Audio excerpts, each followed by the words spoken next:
You're listening to Living Beyond with Hope. Hey, that's me. Welcome to the podcast. This podcast is meant to help you realize you're more than a label, and you too can create a life you love despite it. Each week, we bring you tips and inspiring messages to help you take the positive steps in your health that will allow you to live beyond. Now sit back, relax, meal prep, or take a walk as you dig into today's topic with your host, a gal living her life to the fullest with type 1 diabetes, Hope Mangiafico. Man is the only mammal willing to delay sleep. In general, exercising regularly makes it easier to fall asleep and contributes to sounder sleep. However, exercising sporadically makes it more difficult right before going to bed, if you do it right before going to bed. So exercise is great all the time, but you have to be careful if you're waiting before right before bed. So this is just a side note of the facts. I used to have really long days when I was in school, and I would work out around 8:30 p.m. because it would energize me so I could get work done because I was a student and that's life and that's what happens, right? So I did that and it would fuel me, but I wouldn't sleep as well. And if I, ended up not doing as much homework, well, then I wouldn't even be able to sleep. And it was a terrible, terrible decision. So don't do that. All these tips are coming from sleepfoundation.org. This is interesting. 6 in 10 healthcare professionals do not feel that they have enough time to have a discussion with their patients about sleep during their regular office hours. We naturally feel tired at 2 different times of the day. That's 2 a.m. and 2 p.m. Naturally. It's the natural dip in alertness that is primarily responsible for the post-lunch dip. We all have heard about that, right? So 2 a.m., which we're usually sleeping, and 2 p.m., that's natural. And stay tuned because I'm going to tell you how to beat that out, because whether you have a 9-to-5 job or you're at home balancing family and kids, you got to stay energized for your whole day, but it is possible. So don't worry about that. Sleep is just as important as diet and exercise, and I think that many of us might be aware of that, but we totally underestimate its significance. So we're going to dive into that as well. The body never adjusts to shift work. So if you're a nurse and you work third shift, or if you're really just a third shift worker, you might think you've trained your body, but your body never actually adjusts to it. And while some people kind of just feel those kind of shifts, I would never personally do that, but some people do that. Your body is unfortunately still going to see some of the hazards of not getting enough sleep. One of the primary causes of excessive sleepiness among Americans is self-imposed sleep deprivation. What? We totally do that to ourselves. We make ourselves sleep deprived, and we do it voluntarily, which is crazy. We're crazy mammals. And the last one is people who don't get enough sleep are more likely to have bigger appetites due to the fact that their leptin levels, which is an appetite regulating hormone, fall, promoting appetite increases. Today we're talking about sleep right before I get ready to go to sleep, because for the longest time, I thought that living beyond my label was exercise and diet only. And I pretty much prioritize sleep, but it's kind of the first thing that gets swept under the rug when we get busy. And you feel the repercussions of it, but I did not know until 2 months ago how important it is to thrive in life and have your health thrive. And truly, it is the foundation of your health. And just like one of those facts said, providers admit that they don't have time to talk about insomnia, to talk about sleep. And while I get it, time's not enough, we have to be educated. And so I just want to educate you and try and keep it fun. All right, so about sleep. I'm obsessed with brain health, and I learned the significance of brain health and how sleep is one of the main factors. And what's interesting is you might think brain health sounds super boring, and I always thought it sounded boring, just like I thought gut health sounded boring, and now I'm obsessed with it. But brain health is, if you don't take care of it, and that's through sleep and diet primarily, that's where you see the increased risk of Alzheimer's. That's where you see increased risk of type 2 diabetes. That's where you see all foundations of your health, obesity. Everything starts with the brain. And brain health is largely influenced by sleep. Very interesting stuff to me, and diet, which is why I teach you how to fuel your body the right way so that you feel great, you're eating great foods, and you're living beyond your label, or you're preventing a label to being placed on you, which is super significant because we all have control over our health in more ways than we even realize. So that's what's really important. You have to remember it comes before diet and exercise. So if you're thinking about the order of things, it's sleep, and I'm going to tell you how to manage that and how to really feel energized throughout the day, and then nutrition and the exercise. So they all work together, but that's the significance. So hope you got that much. And now, how would you say your sleep habits are? Are they hard? Like, do you find it hard to go to sleep, or do you're a night owl, so you're not a fan of sleeping, or it's just not, it's not in your genes, and maybe like you hate the mornings. Like I love the mornings. But with that being said, like right now, I'm in a season where going to bed early is not as feasible as it has been in months past. And so there's seasons kind of for everything. And while you want to learn how to make adjustments, if you don't hit it every time, then that's okay. I'll tell you how to enjoy it a little bit. It will take time, and that's okay. And I have a challenge for you. So listen up, okay? If you currently have bad habits, you currently fall asleep in bed and you're not fall asleep, you're laying in bed trying to fall asleep, but you're not falling asleep because you're scrolling through your phone, which is making you sleep worse and you don't even realize it, you can fix that. I promise you, it's gonna be magical. So, if you currently hate sleeping, or it annoys you, or you feel like you're gonna miss out on something, which let me tell you, I know we're all in different time zones, so while I'm sitting here getting ready for bed in the next 10 minutes, someone else is eating lunch, I'm not gonna miss out what they're doing, and they certainly aren't gonna miss out on what I'm doing, and you have to focus on yourself. The fear of missing out, FOMO, is a real thing, and so that's a very interesting perspective about it, but you're not gonna miss out on anything, and rather you're going to feel better so that you will not miss out because you're going to be energized and feeling awesome so you can do more during your day, doing the things that you love with the people that you love. If you have kind of bad habits now, here are ways to fix it. If you currently have trouble getting your recommended so they say really 7 to 9 hours, according to that sleep website I read the facts from earlier. But they say to sleep 7 to 9 hours. So that's where the 8 hours comes from. 8 hours of sleep is your goal. But it's hard. And you're like, I can't do this. You're not getting it. Your goal is going to be 50 extra minutes a night. That's your challenge, to just up it. If you're only sleeping 4.5 hours and you're like feeling like you're thriving, okay, well then you're probably not going to do well trying to force yourself to do 8 to 9. So add 50 more minutes to how you sleep.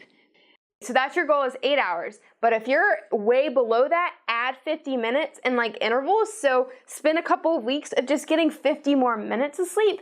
And then after you're like comfortable with that, add another 50.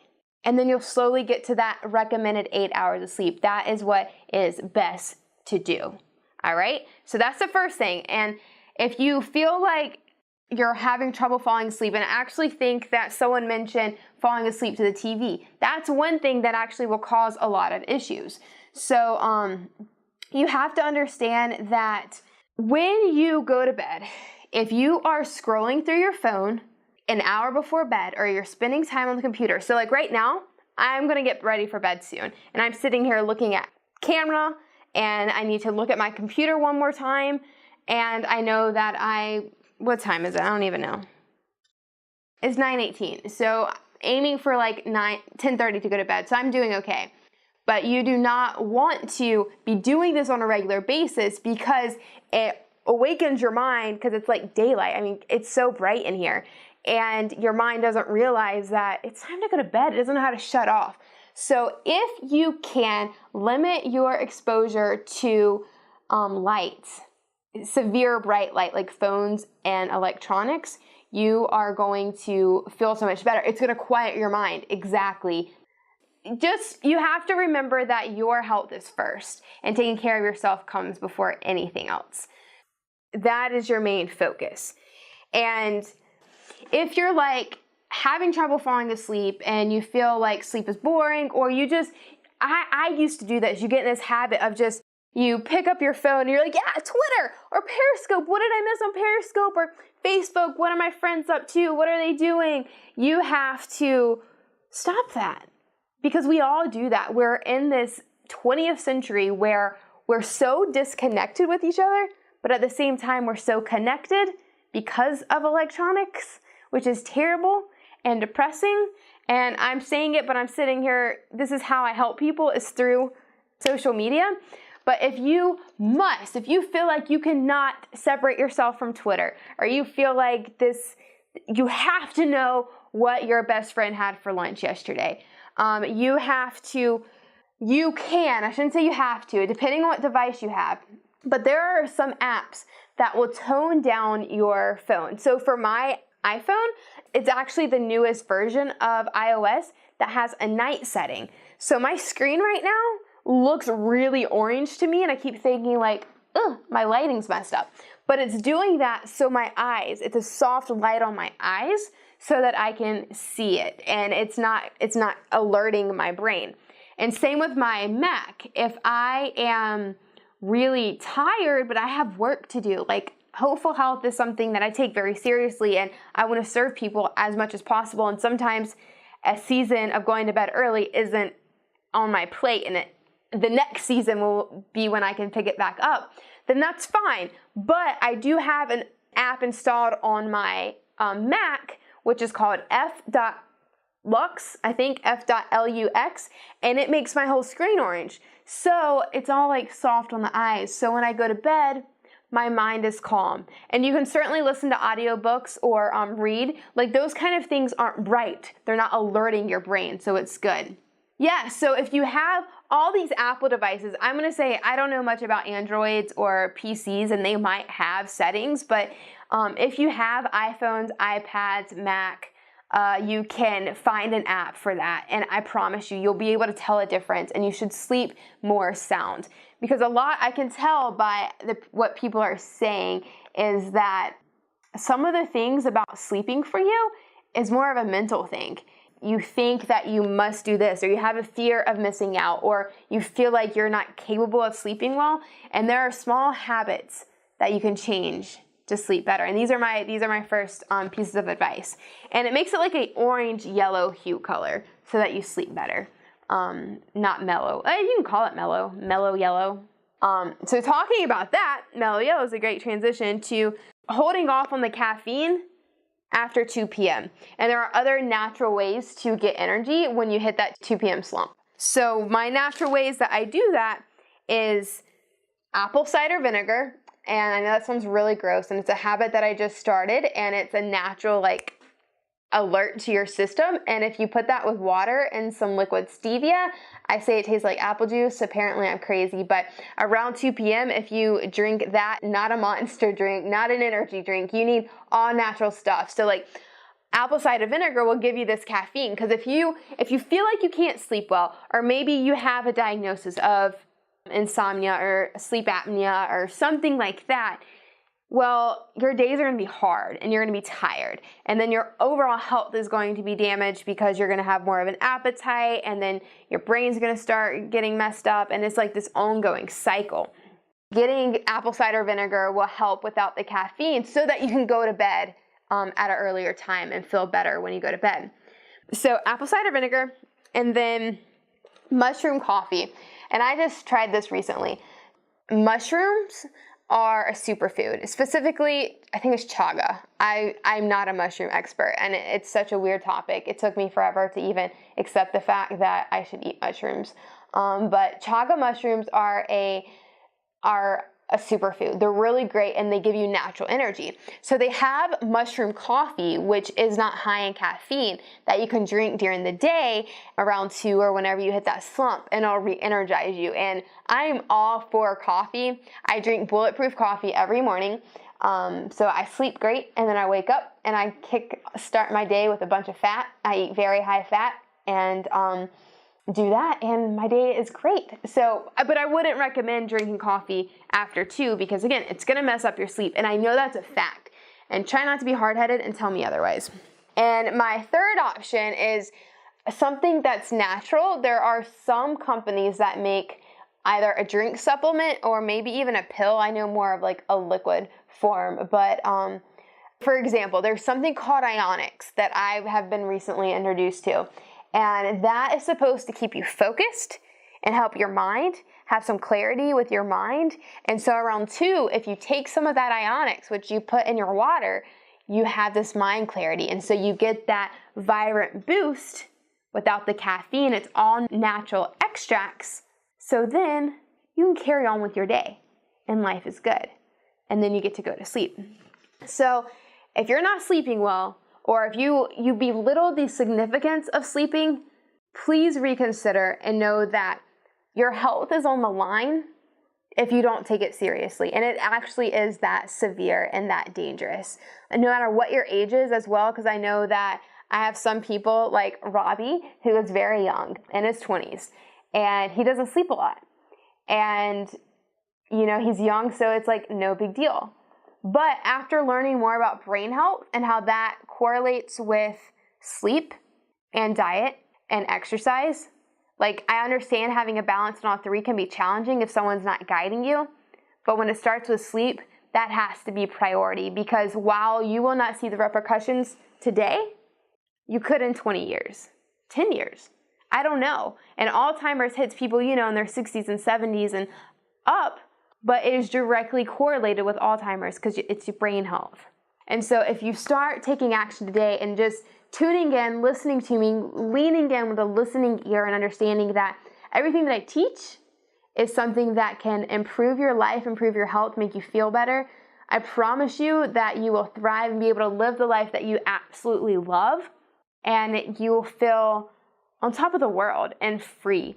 And you just have to give this a try. So my homework to you is to add 50 minutes a night for maybe 2 weeks, or start with a week on top of what you're currently sleeping. So if it's 4 hours, do 4 hours and 50 minutes. And after the next week, add 50 more minutes until you get to at least 6 to 7 hours, ideally 8. And then pay attention to what you're consuming. Pay attention to the amount of caffeine you're drinking later in the day when that 2 p.m. slump happens. And lastly, if it happens, consume some natural things such as apple cider vinegar or mushroom coffee, or just some really cold water works too. That's a side note. I think that's everything. Thank you so much for hanging out with me today. It means the world to me to be able to serve you and help you live beyond. If you found today's episode helpful or beneficial or share-worthy, I would love a review in iTunes. A review in iTunes allows me to know what was helpful and allows us together to continue to change lives and help other people live beyond their diagnosis or label. And if you did find this share worthy or helpful, be sure to subscribe to this podcast. If you're on an Apple device, you can go to the podcast app or the iTunes store and type in Living Beyond with Hope, and there you can subscribe or listen to other episodes. When you subscribe, this allows you to know when there's a new podcast released. If you're on an Android device, no worries, I got you. All you have to do is download the Stitcher app and search for Living Beyond with Hope there and subscribe there. You can also go to www.livingbeyondwithhope.com if you would like to listen to the episode again, if you would like to see the show notes and any links that were mentioned in this episode. Today's episode was also brought to you by my Living Beyond the Label audiobook. If you enjoyed this and you like hanging out with me in your ear, then you would love to get your hands on this audiobook. It helps us together strategize your best and most balanced life. If you want to learn more about it and to get your hands on the audio and the worksheets that go with it, you can go to www.mangiafico.com. mybalanceplan.com. The link is also in the show notes, and there you'll be able to start strategizing your best life. Have an amazing rest of your day, and remember to keep living beyond.